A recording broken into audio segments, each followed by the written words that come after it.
Welcome. My name is Manuel Roman Lacayo. I'm the Associate Director for the Center for Latin American Studies at the University of Pittsburgh. It is my pleasure to be able to support LAPIS, the Political Institutions and Processes section of LASA, in presenting Charlemos for the second instance. And Andres will be moderating, so I will hand it over to them. Thank you very much. Brilliant. Good evening from London, and welcome to our second meeting of Charlemos. My name is Andres Mejia Costa from King's College, and today's session, we have invited three brilliant colleagues to talk about the recent work: Agustina Giraudi, Sara Nietzbecki, and Jennifer Pribble. The article is entitled "How Political Science Explains Countries' Reactions to COVID. Cómo la ciencia política explica las reacciones de países al COVID-19. The article was originally published in America's Quarterly on April 30th, 2020, and it's available alongside with the Spanish and Portuguese versions of it on the website. But it has also been made available to the audience through the chat feature. We have many people to thank for this event, starting with our brilliant authors, but also Scott Morgenstern, Patty Sotomayor, Jessica Kraft, Manuel at the Center for Latin American Studies, and many more other colleagues that have made this possible. And of course, all of you attending this event. I'll introduce very briefly what the structure of the presentation and the event will be today. We're going to have a 5-minute short presentation on what the main argument is from Sarah.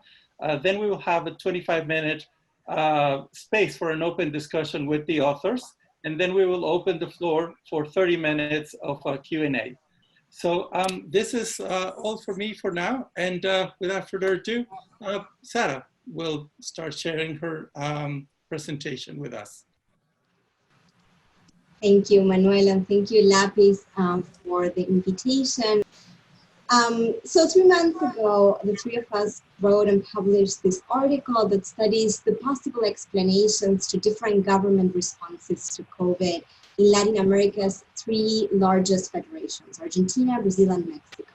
And in particular, we were interested in studying the government responses in the roughly first month after the first COVID case in each of these countries was identified. Of course, we know that the pandemic in Latin America lands in a context in which a majority of the population work in the informal sector, and therefore they are not collecting unemployment insurance. At the same time, in the absence of massive testing capacity, lockdowns in the region have been the main containment response. But of course, you cannot expect people to stay at home if that means that they will not be able to feed their families, basically. And so lockdowns have to be accompanied by income replacement policies.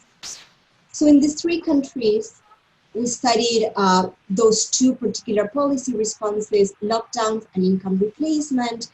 And we saw that Argentina offered the most rapid and comprehensive response. The government of Alberto Fernandez ordered complete and early lockdown controlled by the police, and a relatively generous, albeit of course not enough, transfer of $150 for those in the informal sector, and increases in the amount of recipients and the transfer amount of those that receive the main CCT, Asignación Universal por Hijo. Brazil is somewhere in the middle. We know that there has been no national quarantine or lockdown, so virtually all states and the major cities, especially Rio de Janeiro, São Paulo, have responded with some sort of confinement measures. But the left in the opposition, in Congress in particular, has passed a relatively generous, again, not enough, income replacement package that in this case includes informal workers, around $120 per month, and expansions of Bolsa Familia coverage and amount of transfer.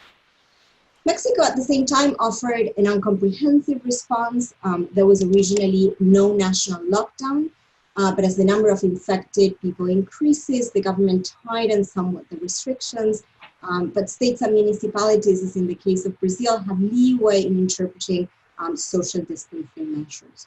In terms of income replacement, the response has been meager. In terms of amount and coverage, originally it only covered the elderly and the stable. In looking at this dependent variable, if you want, of course, the main alternative explanation, and we can go back to this in the Q&A, is that the characteristics and their populist characteristics, if you want, have a lot to do with their responses, right? And there's no doubt that this is a central factor. Responsible leaders that recognize science will implement more comprehensive responses than some of these populist deniers. But the idea in this article was to move beyond the individual characteristics of the president and try to understand some of the institutional factors that can be generalized to other countries. And so we found three independent variables. The first one is the rootedness of parties, and we borrowed this from the work of Juan Pablo Luna and others. We understand that rooted parties have been around for a long time. Voters have a strong party identity, and they tend to always vote for the same political party. And in Argentina, the Peronist party, the party of the president, has a long-lasting identity, and it has been able to maintain support among low-income voters. And we think that this is crucial. This support has given the Peronist president some leeway, or at least in the first 1 or 2 months, to enact a nationwide lockdown in spite of the very painful economic costs that it is generating. Bolsonaro has changed parties 9 times. He campaigned on an anti-party platform, and the vote of the low-income voters is disputed with the Workers' Party in the opposition. And so this means that the president doesn't have a clear support of the sector that would be most affected by the lockdowns. And finally, AMLO's party, Morena in Mexico, is newer than the Peronist party, and importantly, the vote of the most vulnerable sectors is disputed between his party, the PRD, and the PRI. The second variable that for us was important was the fiscal power of governors. That helps us understand why some lockdowns are uniform, like in Argentina, where governors have to ask for permission if they want to lift up lockdown measures, versus whether they exhibit great variations across the territory, like in Brazil and Mexico, where governors have implemented their own lockdown measures. Of course, we know that all 3 countries are federal and highly decentralized, but we use the RAI, the Regional Authority Index, and find that Argentine governors and also mayors are fiscally weaker than their counterparts in Brazil and Mexico. And this means that presidents in Argentina can exert more command over subnational governments, and therefore induce governments to act in a certain way. And finally, the legacies of a strong welfare state, and this is what many of us have written about, and some of you in the audience too. And the legacies help us understand why the social policy packages are more generous in Argentina and Brazil compared with Mexico.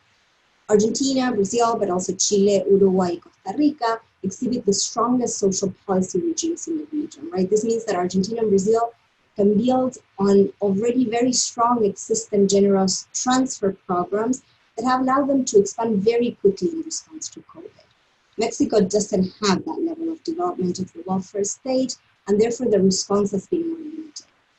Importantly, these policy legacies are supported by powerful actors, such as unions and social movements. And so failing to expand social policies in a context of crisis in these countries with more developed welfare states would generate a very fast and strong opposition from the organized force. So overall, President's views, interests, and decisions are decisive for Argentina, Brazil, and Mexico's response to COVID-19. But we argue that an institutional analysis that considers parties, the powers of governors, and the welfare state is also critical to understand why and how a reaction to a common challenge is so different in these 3 countries. And of course, this all matters because the policy response can have a direct influence on the actual number of cases and the deaths that we see today in these 3 countries. Brilliant. Thank you. Thank you for a very succinct and engaging presentation. I have not stated enough the impact and magnitude of this piece, which, as I mentioned, as I saw it first published at the end of the 30th of April, but a few days after, O Globo in Brazil took it and reproduced it. And within a few days, another newspaper reproduced it in Chile in Spanish. So this is a rare event for a political scientist when a straightforward piece of research gets picked up so quickly and in such a relevant way. So I wanted you to talk a little bit about the genesis of the paper. I mean, it's obviously building on each other's work, on a very long legacy of political institutions that we know in the region. And it seemed that it was sort of a paper waiting to be written. Can you tell us a bit more about how you get your heads around putting this piece together? Well, first of all, thank you, Andres, and thank you, Lapis, and thank you, all of you who are watching us. This article originated in a way to make ourselves useful, I think. We wanted to contribute. We were thinking about writing something early April. Things were not that convoluted yet, but still were very chaotic. And since we are not doctors, we're not biologists, we thought that we could still contribute to what we were seeing around us. And from the comfort of our home offices, we decided that as political scientists, we could say something about how institutions and political variables can help us understand and account for why we were seeing such a wide response across countries, not only in Latin America, but around the world. And one of the things that we really wanted to do, and again, we wrote this back in April, so many of the things that we are talking about now have changed quite significantly. We were lucky that our cases continue to rank in the same way we saw in April. But back then, we really wanted to tell a story about the uniqueness of Latin America. There were already some papers published and a lot of analysis in the media to try to account for country differences in Europe and in China, some in the US, but there was nothing written on Latin America. And so we really wanted to craft an article on Latin American politics and the response to COVID. We thought that the explanations that were put out there would not travel well to Latin America either, because there is not such a thing as an informal sector in Europe and in the US. And that's why we came up with the idea of focusing in Latin America, and for the most part on the informal sector. How would that shape policy responses? It took us a while to figure out the dependent variable. At the beginning, we started to talk about, well, why don't we explain the different number of cases and number of deaths? But we soon realized that we were more interested, and it would make more sense to talk about the different policy responses. In particular, the policy responses towards the informal sector. And that's why we decided to focus on the stringency of the lockdowns, on whether the lockdowns were nationwide or not, and also the provision of the policy package that was delivered to meet the needs in a way. I mean, the needs are never met. Of course, this is such a deep recession and crisis, but the initial responses that the governments were providing to the informal sector. So that's basically how we decided that it would go. And then there was another very important thing, which was that we would present an explanation that was written for the general public. So we did not have to do a lot of field work, which is very hard during these times. But also we did not have to collect data, right? So this was in a way that that helped us come up with a quicker explanation. Great. When you are putting these things together off the shelf, so to speak, you're relying on solid literatures like party rootedness or federalism or welfare state that you've worked a lot on. When you start putting the pieces together, do you come across surprises? Do you find unexpected combinations? Or when you start looking, say, at the number of cases and the proliferation, do you find unexpected things as you are writing this, and how do you put together this puzzle, this initial puzzle? So we really had a hard time with the Pyrenees Party, of course, and Argentina. No, joking aside, but it was a very inductive, deductive exercise that we did. We went back and forth between data and theory. The three of us knew that we wanted to tackle this from a comparative perspective. We've been trained by UNC professors, and so the comparative method is kind of ingrained in who we are, but we thought that, a comparative analysis would be the right place to start with this. But in all honesty, this was we went back and forth between data and what we knew. The three of us have done field work and research on these three countries, so we knew them very well. We also have written on the three, what we ended up to be the three independent variables. So we had a sort of a baggage of things that we could carry with us to make an analysis of what was going on in these three countries. Of course, and this is something that we're going to talk about later, we were aware that we were missing out a couple of alternative explanations and variables, and we hope to hear from the audience about what some of those holes are. But in essence, it was, and actually we exchanged WhatsApp messages for days, over a couple of weeks. It was quite intense.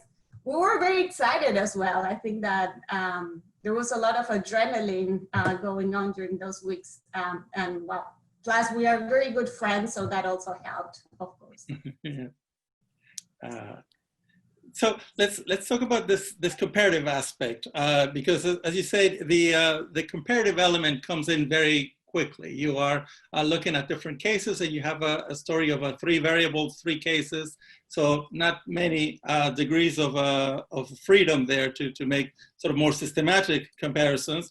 But nevertheless, and even though this is not your original intention, you are coming up with an element of a framework that has the potential for comparison, for application. The Spanish version of the article, the subtitle is Una aplicación a Chile. And a few days later, I believe Jenny also wrote something on the Uruguayan exceptionalism. So how do you start making sense of these additional cases, or to begin with, explaining the variation, validating the variation of your 3 original cases? So I'll take this one, and I also want to start by thanking Andres and Lapis and the organizers for giving us this opportunity to talk about this paper. In the original conversations that Agustina alludes to, as she said, we brought our own expertise and our own experiences, and we contemplated including Chile in the original comparison. And the more we went back and forth, the more we felt like we really wanted to look at the uniformity across the territory of the lockdown, and we thought it was important to kind of narrow to the federation. So we could hold constant that we were dealing with federal systems. And built in that was sort of the assumption that unitary cases would be more uniform, right? Because the central government would be able to roll that out across the territory in a more even way. And when we had the opportunity to translate this then in a Spanish language format in Chile, we decided, okay, well, we didn't include Chile, but let's see if these lessons travel to Chile. And I think in many ways, the Chilean comparison allows us, it confirms some of what we find in the comparison of the original 3 cases. And it actually points to the fact that our assumption about unitary cases may not have been completely correct.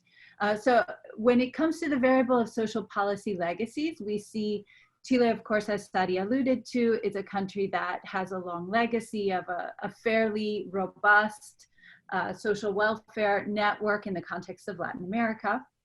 But if we look across sectors in Chile, probably the weakest sector and the most targeted and residual are income transfers, right? So Chile moved to universalize healthcare and to sort of expand educational rights.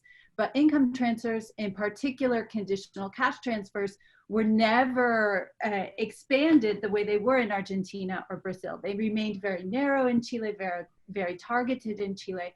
And what we see is Chile is very slow to respond to COVID with increased income support. And that gets tied up in the legislature over debates about targeting and who should get it and how much should they increase it. And in many ways, it reflects this legacy of a fragmented income support system that was more robust in Argentina and Brazil than it was in Chile. So I think we see the social policy legacies play out there. In terms of the lockdown, of course, Chile was also very slow to lock down, and they engaged in a partial lockdown where they locked down certain municipalities, and then they eased, and then they had to go to a full lockdown. And we look at the issue of the rooted parties, and we see Chile has very uprooted parties, right? Recently, we see very weak support among Chileans for political parties, very low levels of trust in political parties. And so in this setting, and particularly coming out of the massive protests and the growing discontent over parties that comes in October and November as we move into this, we can see that politicians don't have a lot of goodwill from citizens, and they can't count on bringing those votes in. And so we think the uprootedness of parties also played in Chile in similar ways that it did in Brazil and Mexico. And finally, Chile is a unitary case, but what we end up seeing is that there is this unevenness, and that in fact, mayors were very important in the early days in Chile in pushing the Piñera administration to act. They were slow to act, and pressure was coming from mayors, particularly in the metropolitan region, who were shutting down schools and pushing the central government to take action. So it sort of shows us that these subnational, national dynamics can even be important in unitary settings. So they may work differently than we expect in a federal system. With regard to Uruguay, I was asked to write a piece on Uruguay because Uruguay was doing so well in the context of Latin America, right? Both with regard to overall infection rates and then death rates and the like. And I was approached asking, what is it that is so unique about Uruguay? And so my approach to that paper was slightly different from this one, though it was informed by the work we had done on this. And what I think sort of overlaps with our explanation in Uruguay is that, well, I should say one thing is quite different, and that is that Uruguay did not do a strict nationwide lockdown. They did kind of encourage people to stay at home, close things, but despite not doing the strict nationwide lockdown, they get this really, so far, and we hope it's maintained, impressive outcome. And so that in some ways causes us to think about our dependent variable. I mean, we wrote this in late March, early April. We were very affected by what was happening in Italy, what had happened in China, what seemed to be, according to public health experts, sort of the only way to address this. And we did our best to adapt that to the Latin American context. And we were looking at big countries, right? Uruguay is a very small country, and that may be something that's somewhat unique there. But I think what jumps out in Uruguay, you have very strong trust in institutions and support for democracy. And I think that trust in institutions and support is rooted in very strong representative parties and progressive politics historically in Uruguay. It's also rooted in very low levels of income inequality comparatively for the region of Latin America. Quite high levels of education comparatively for the region of Latin America. And that reflects those social policy legacies, right? So Uruguay is a place with very robust social policy legacies. And so perhaps the ability to call on citizens to trust public health experts and to stay home, you know, that's helped by trust, by feeling that a political system works, by feeling that it represents you in part with rooted parties. And then they're able to, because the welfare system provides a social safety net that helps people in a moment where income support is removed from working. And I'm not saying Uruguay is a panacea, of course it's not, but I do think that we see at least the rooted parties and the social policy legacies playing out in Uruguay to a certain extent, maybe via slightly different mechanisms. And the other thing that of course we see in Uruguay, as I alluded to, is it's a smaller country, and we might want to contemplate if things like testing, tracing, isolation work differently in smaller contexts than they do in larger contexts. So if you look at density of the population of Montevideo, it isn't that different from population density in Buenos Aires, for example. So it's not clear, yes, there's a smaller population, yes, the country's smaller, but I don't know that population density per se can account for those differences. Great, thank you very much. I'm going to resist the temptation of being a moderator dictator and extend my time into the discussion. I do have time for one more question. I'll be brief, but for the audience, I will encourage you to start typing in your questions, and we will go to them right after this, exchange. So Jenny, you mentioned that policy legacies are still relevant and they are important. They are not the rule. There are important exceptions that we see. So thinking about the unexpected outcomes, you know, thinking about a rapid reaction in Argentina would be unthinkable of, or thinking about sort of a uprooted party system in Chile. This is relatively recent. What would be the missing variables? If you could go back and think, or think forward actually to the next piece, I very much hope that this will turn into a paper. Which variable will you bring in? And here's a question. Would leadership matter in this sense? Would the federal system work differently under Bolsonaro than the PT system? Or would the Argentinian government would have a much slower response under a different government? How much weight would you put on leadership? I can take this one if you want. That's a good question, and this is where I think the comments and the questions from the audience would be much appreciated, because this, at least for me, was the first time I wrote for a broader than an academic audience and for a more media type outlet. And so if we had had more time to think about it, I think there are missing variables. But before that, I think the dependent variable would have to be beefed up a little bit more, right? And to think beyond lockdowns and income replacement policies to incorporate tracing and testing capacity. And so we would first need to focus on the dependent variable. Having said that, I think that this is a great moment to start collecting data, and there are many people who are collecting data, but it is risky to start analyzing it and even to start writing more systematic research, because it's really a moving target. And as I was said, it's true that our cases are falling into the same places as 3 months ago. Brazil and Mexico are doing very poorly, but Argentina is also increasing the cases very rapidly, right? And so this shows also the limits of what lockdown measures can achieve, especially thinking about them in more medium term. So in terms of the missing variables, I think one, and I'll get to the leadership last, so as to open up the questions, which I think that's the big elephant in the room. But the first one, I think, is state capacity, right? I think state capacity, the capacity of the state to deliver these income replacement policies, but also to make lockdowns work, right? The capacity of governments to convince the residents that they have to stay inside, to convince the governors and the mayors that they have to follow the guidelines of the federal government. Because in some way, when I think about the case of Peru, I think the lockdown was very early, right, and very fast. And the problem wasn't in the measure. Perhaps it was in the capacity to enforce it, in the state capacity to enforce it.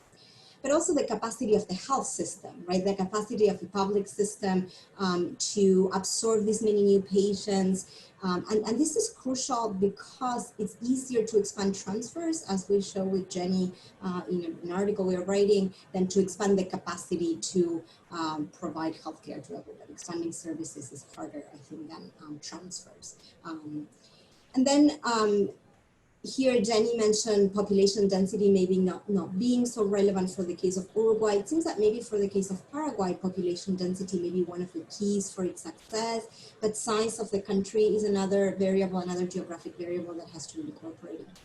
And last type of populism, type of leadership, right? And here, thinking about AMLO versus Bolsonaro, Boris Johnson versus Trump, is it ideology? Is it the fact that these are populist leaders? And it is clear that populist leaders around the world and these populist deniers are doing a very poor job at containing COVID expansion. But the sad thing is that it's not clear that responsible leaders are doing much better, implementing better policies. And so the leadership issue, I think, merits more thinking. Great. Thank you very much. We have some questions. They're growing very quickly. So I'll try to take the ones as they are coming. There are a couple of questions related to federalism, Hirokazu and Anais. And the question seems to be around how variations within federalism, what Hirokazu is calling a fiscally centralized federalism or fiscally decentralized federalism, allows for better, sort of faster response at subnational level, even though when the national level is moving in a different direction. I can take a first stab at this. Again, I want to emphasize, because I saw some of the questions that are asking us about how we measure things. This was not an academic piece, right? So we did not measure anything. We are relying on our previous work and on existing measures. So for instance, we rely on the Regional Authority Index, which is a measure of decentralization along different dimensions, right? And I do believe that looking into the ways in which federal systems allow subnational units to implement different types of taxation system merits a lot of attention. I think that what we wanted to do with our three independent variables was to, in a way, we were not expecting it either, I think, to open up a discussion about whether these are three possible lines of research that can help us account for the variation that we see in not only in the three countries that we're studying, but also in other countries in Latin America. And definitely, if we're gonna measure the power of presidents vis-a-vis governors by looking at how governors or mayors, for that part, can get access to money through taxes, that would definitely be a way to go, right? So what this, I forgot his name, is proposing, clearly that could be treated as a fine tuning of a very broad independent variable that we proposed in this non-academic article. I don't know, Sadi, if you want to add. Yeah, so I think the issue of federalism is tricky, right? Because in some cases like the US, thank goodness for federalism, right? Because we have governors like in California, where I'm currently at, that good thing that they implemented early lockdowns quickly. And so that unevenness is not necessarily a negative thing, right? When the president in a federal country is Bolsonaro or is Trump, thank goodness that some national levels of government, like in Rio de Janeiro, São Paulo, are implementing early lockdowns and are expanding the health system quickly. In terms of the measurement, I think what's important is the Regional Authority Index has 10 different dimensions for measuring the power of governors towards the president. So the way that is measured is whether governors have the authority to tax their own populations and whether they have authority over the rate and base of those taxes versus they don't, right? And what we see in Argentina for governors, and especially for mayors, is that though they have some power over taxing their own populations, most of the money that they get is from national transfers, right? And so they are more dependent than governors in Brazil and in Mexico. I think what Agu said is very true. I mean, this paper, it doesn't show in the little article that we published. We had a long conversation about the dependent variable and how to measure the dependent variable. So we had this big table where we looked at testing and we looked at the health system.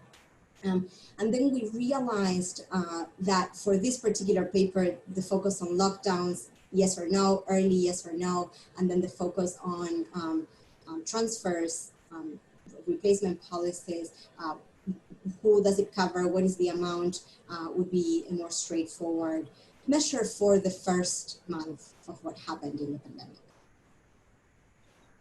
Great. I have I'm reordering questions just to maintain the flow of the conversation. We have Alejandro Bombecki who's asking two questions. One is, what are the legal bases to what are the legal bases that governments have to enforce lockdowns, such as declaring a state of emergency, and whether they can still enforce lockdowns in the absence of these rules? And there's a second question regarding the impact of COVID on the formal sector, and whether your independent variables could help explain differences in how the government supports the formal sector. So I meant the formal sector at the beginning.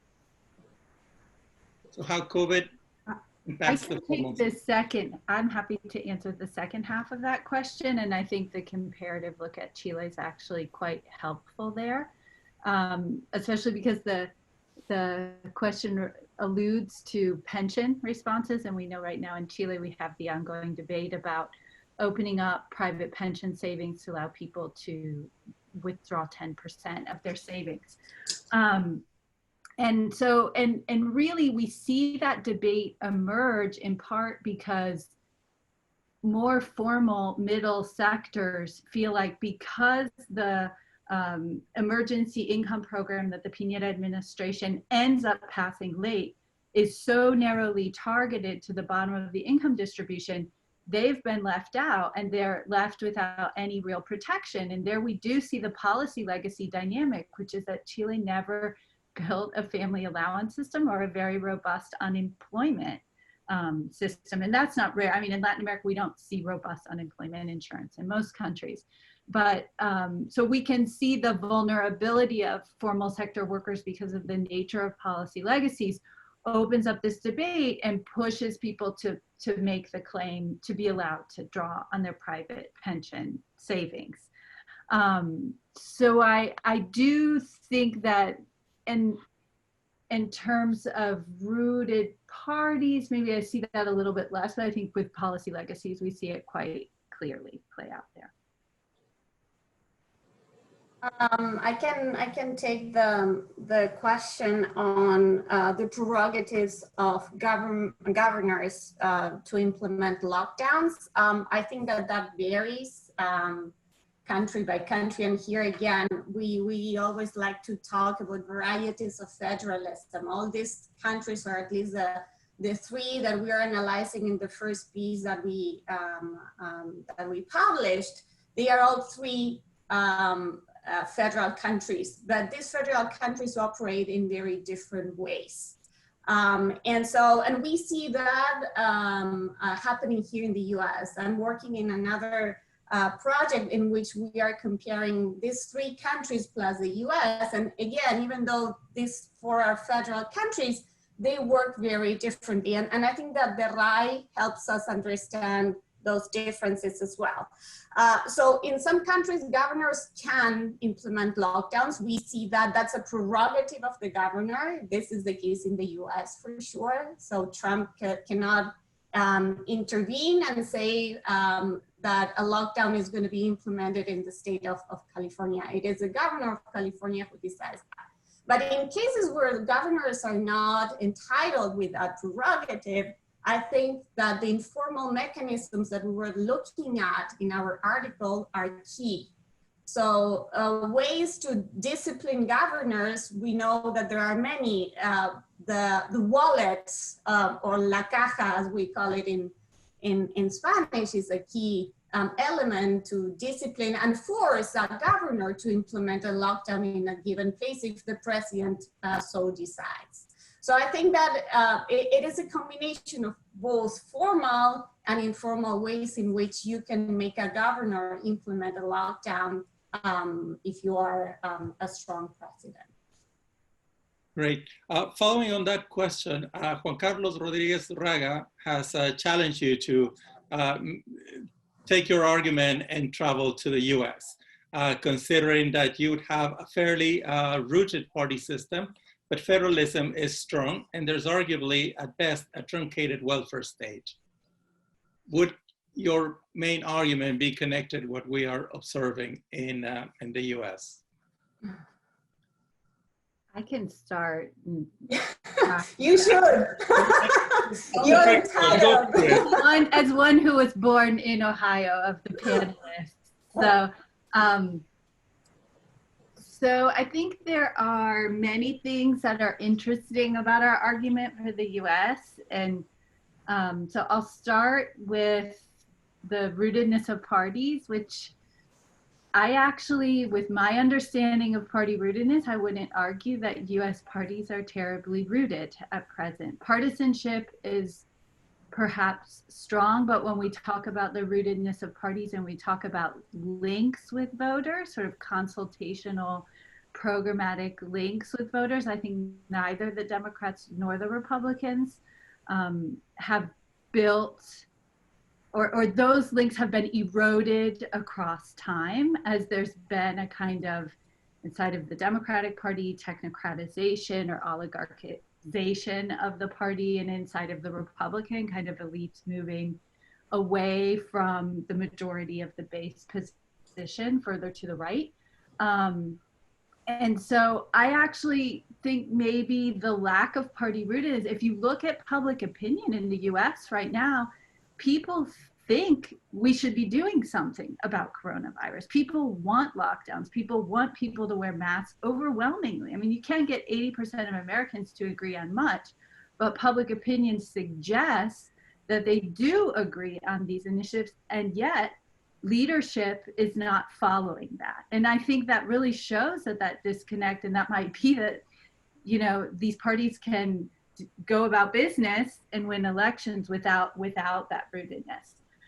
In terms of federalism, I think the ongoing debate about opening schools is quite clear that the variable of, in terms of the fiscal autonomy of governors, is really important. So when Trump threatens governors, I won't send you funds, and the governors turn around and say, you send us 8% of what we spend on education anyways, it gives them the autonomy to take a stand on education independent of what the president or Betsy DeVos would like them to do.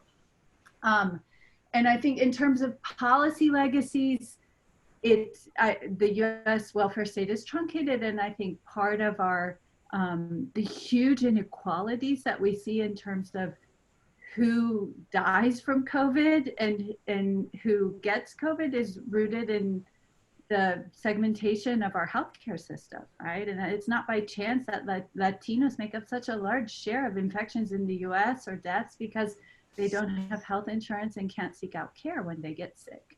And so I think we see legacies of the truncated welfare state playing out. We don't have a healthcare system that can address a public health crisis because we don't have a public healthcare system. And that has created all kinds of nightmares for testing, tracing, disseminating information. And I think that's, you know, in terms of income transfers, maybe less, right? We had this across the board income transfer, but it had to be done in a way that did exclude certain sectors who probably needed some of those benefits. But it was sort of, because the network wasn't in place, it went out, right? We all got our little plastic cards in the mail or the deposits. So I think it's less about income transfers than maybe healthcare policy in the US and how segmented and not universal it is. Great. We have a series of 3 different questions from Heidi Smith. Can I say maybe something that it would be Please. interesting to us to get feedback in terms of whether some important missing variables that we would need to consider in an analysis of COVID, right? Heidi? Hi, nice to hear from you all. Just a quick question. I'm wondering about counter-cyclical policies and economic policy. And so what would you do, or what do you suggest this identifies it? There hasn't, in Mexico, for example, there's been a lot of local policies for helping the economics, but in the United States we have this, but we don't have a federal policy that's helping with unemployment or other situations. And then, so I'm wondering, in the US we've had this bipolar argument of economic versus healthcare. So I wonder if that's also consistent in other arguments. Great, thank you. So I think this opens it up really nicely to what Agustina was suggesting, because economic policy, when we started thinking about this paper, we thought, okay, what are the important dependent variables? And we started thinking big about what was the economic recovery package that at the national level, these presidents were implementing. And I mean, we got kind of lost there because it's not clear which ones are going to be effective and which ones are going to be not effective. What is an economic policy versus a labor policy versus a social policy? So we decided to go narrower. But I think that's a very good first sort of reaction to what Agus was proposing in terms of if we wanted to make this a book or an article, we would have to perhaps think more broadly about what kind of policies we want to analyze. And clearly, income replacement policies are not enough to maintain the health of the economy, and lockdowns are not enough to keep people at home. And so perhaps the middle long-term economic policy recovery should be part of the dependent variable. Great, excellent. We have a question from Mac Margolis asking to clarify or expand on something you said that the record of populist leaders in containing and managing the outbreak is not markedly worse than that of non-populist. Do you want to comment on that? Yeah, not necessarily worse. I mean, it's definitely bad. And so we think about the cases of Bolsonaro, Trump, and AMLO, right? Populist deniers doing the wrong policies. But I was convinced by this podcast, Andrés Malamud was part of it this past weekend on Agenda Pública, talking about also the bad record that some of these responsible leaders are having that are doing all things right. And I think Martín Vizcarra in Peru is an example of that. He did everything right? I mean, and still the cases in Peru are increasing rapidly and the number of deaths are increasing rapidly. So what I'm saying is that there's a limit to the leadership explanation, but I think we need to deepen it more to think about what we need to include in the populist leadership category as an independent. Great. I think we have a follow-up from Alejandro Bombecki. Could you come in with your microphone on? Yes, hello. Hola. I wanted to press you a little bit on the matter of the legal foundations for lockdowns. Because if I recall correctly, all these constitutions mandate for Congress to declare a state of emergency as a precondition to suspend any sort of constitutional right or guarantees, right? Such as freedom of movement and assembly and that kind of thing. And I was wondering if you could, go somewhat deeper into this issue, because it seems to me that for these governments to actually enforce the lockdown on constitutional basis, they would need to go through a Congress and they would need the votes for a state of emergency. And if all these parties, as you claim, have different degrees of rootedness and therefore they should be able to command more or less in a straightforward way majorities in Congress, and then why didn't they do it?